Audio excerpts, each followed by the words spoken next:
Hi students, we have two textbooks, microeconomics and macroeconomics.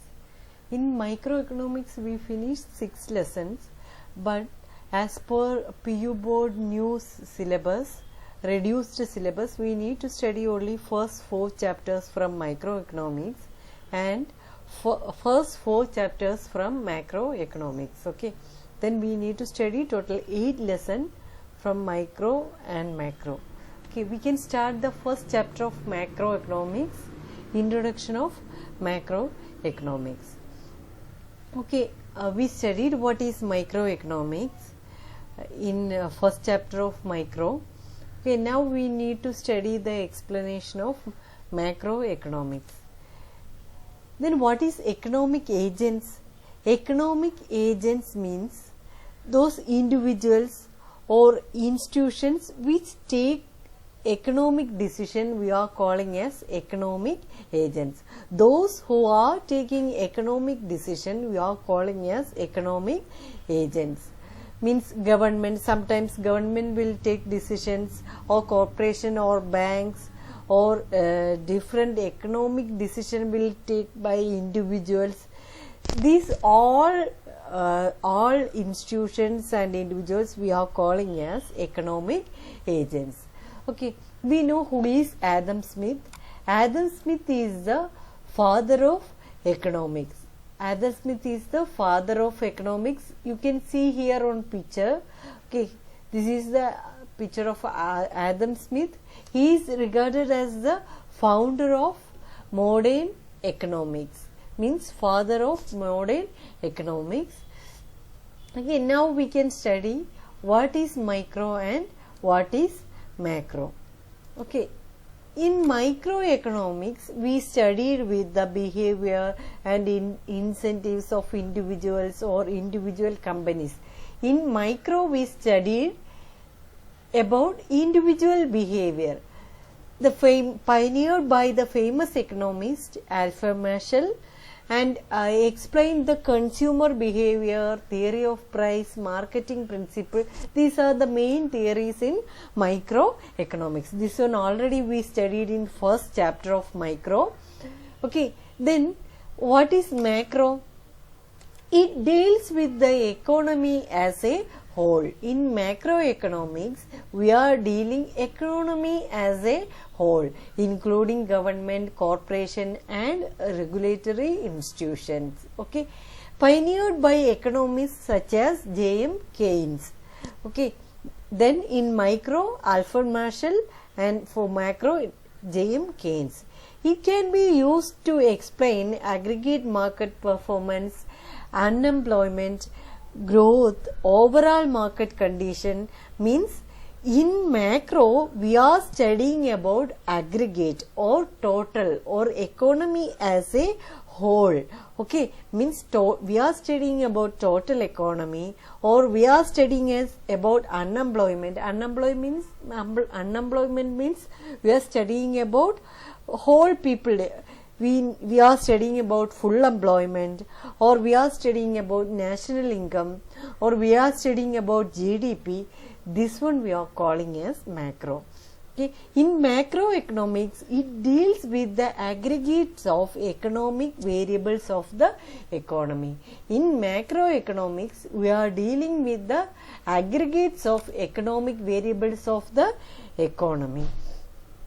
Okay, then now we understood what is micro and what is macro. Okay, then macroeconomics emerged as a main branch and emerged after the British economist J.M. Keynes, John Maynard Keynes. Okay, published his book in The General Theory of Employment, Interest and Money in 1936. This book name is important. Okay, Keynes' book, The General Theory of Employment, Interest and Money in 1936. This is the picture of the Keynes. Okay, he was born in 1883 and he was a famous economist, and his books are The Economic Consequence of Peace and General Theory of Employment, Interest and Money. These are the famous books in 20th century. Okay, then we know in 1929 the Great Depression happened in America. Okay, during that time, okay, in 1929-30, okay, it was one of the worst economic depression in the history of the world. Okay, it was one of, now also we are facing economic crisis in our country and in other parts of world. Okay, it began when the US stock market crashed in 1929 and lasted until the end of 1930s. Due to crash of US stock market in 1929 it started and it ended on 1930s. Several causes are considered to be responsible for the economic downturn. Rising debt levels, fall in profit and gold standard system are the main reason for this one. Okay, the Great Depression led to the series of problems for the economy and the people. There was a drastic decrease in the production consumption in the economy. There was a drastic problem in the economy. The rate of unemployment skyrocketed, resulting in hardship across the population. Means we know economic crisis coming means automatically unemployment will rise. Okay, a lot of prominent banks failed, ran out the business. Eventually the Great Depression shaped the politics of the US and laid the foundation for the New Deal. Okay, then Great Depression happened in 1929 and ended on 1930s. Okay, now we can study about capitalist economy. Okay, in microeconomics we studied about mixed economy, capitalist economy, socialist economy. These things already we studied. Just now we can go through the capitalist economy. The means of production are privately owned. In capitalist economy, production owner will be private individuals. The means of production are privately owned. The maximization of profit is the main motive of the producers. In capitalism, maximization of profit is the main motive of the producers. Next point, the market determines the price of the product based on demand and supply. Based on the demands and supply, price will determine, and production also based on demand and supply. There is competition among the producers and free enterprise is ensured. Okay, these are the important features of capitalist economy. Okay, then capitalist economy means production is privately owned, and the maximization profit is the main motive of capitalist economy. Okay, then now we can go to the major 4 sectors of economy according to macroeconomic point of view. Okay, the production sector, that is responsible for the production and goods and services. Then first sector is production sector. That sector is responsible for the production of goods and services. Next one, the household sector, that consumes the goods and services produced in the economy. We are also household. Okay, household sector means each individual, we know each individual have a family. That family we are calling as, each family we are taking together and we are calling as household sector. These households that consume the goods and services produced in the economy. If you are taking your family also, your family, what they are doing, they are consuming the goods and services produced in the economy. Then household sector that consumes the goods and services produced in the economy. Next one is the government sector, that is responsible for framing laws and regulations that affect the economy and the people.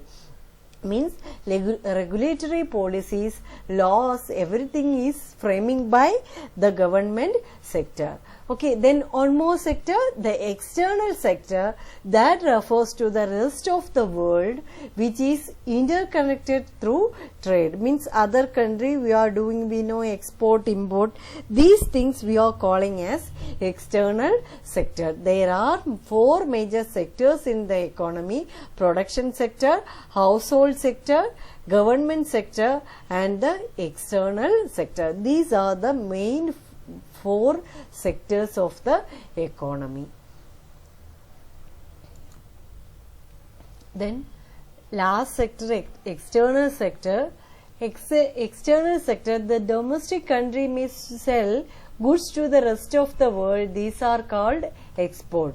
Okay, we know in external sector what is happening, export and import.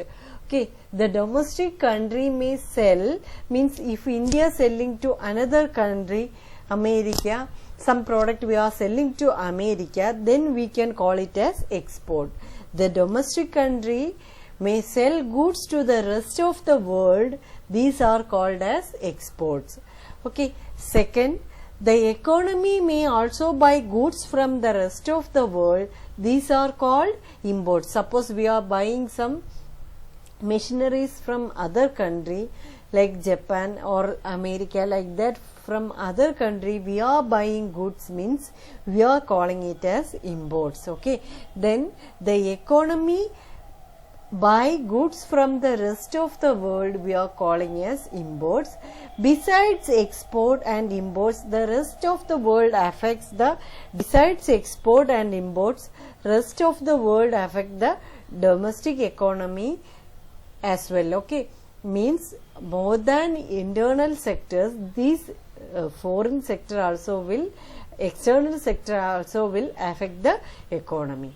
Third one, the capital from foreign countries may flow into the domestic country, or the domestic country may be exporting capital to the foreign country. Capital from foreign countries may flow, we know capital in investment like export capital for foreign countries also. This one is the external sector economics.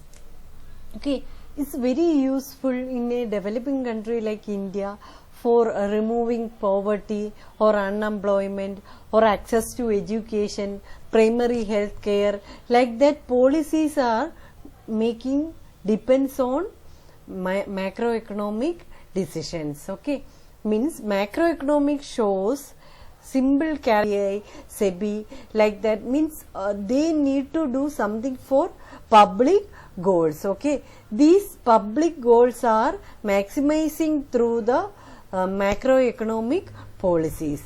Then another one, macroeconomics, we have to deal with the policies and how the policies are working in a developing country like India. How we can remove the poverty or unemployment, or to improve access education or primary health care, what we can do. These things through macroeconomic policies, only we are implementing. Okay, then macroeconomics decision makers are like RBI, SEBI, like that. Institutions are the decision makers of macroeconomic policies. Okay, these are the agents of macroeconomic policies. Okay, then these macroeconomic decisions can go beyond the economic activities, and they can deploy the economic resources for public needs, like that. They can do more than the economic objective. This one is the main aim of the macroeconomic policies. Okay, then macroeconomics deals with the aggregate or total of the economy. Okay, then here we can see capitalist country, that one we studied about profit and all we studied. What is wage rate for labor service, what they are getting, that one is the getting that price we are calling as wage rate. Then this one we already studied in microeconomics. Then production units will be called as firm. Firm means production unit is called as firms. Okay, then firms need to hire the laborers. Okay, these things are there in macroeconomics. Okay, then 4 sectors are there in economy: household sector, government, and then external sector. Then one more sector is there, that one is household. We studied here, household sector is there, government is there. Then which one is another sector? The production sector. These are the main 4 sectors of the economy.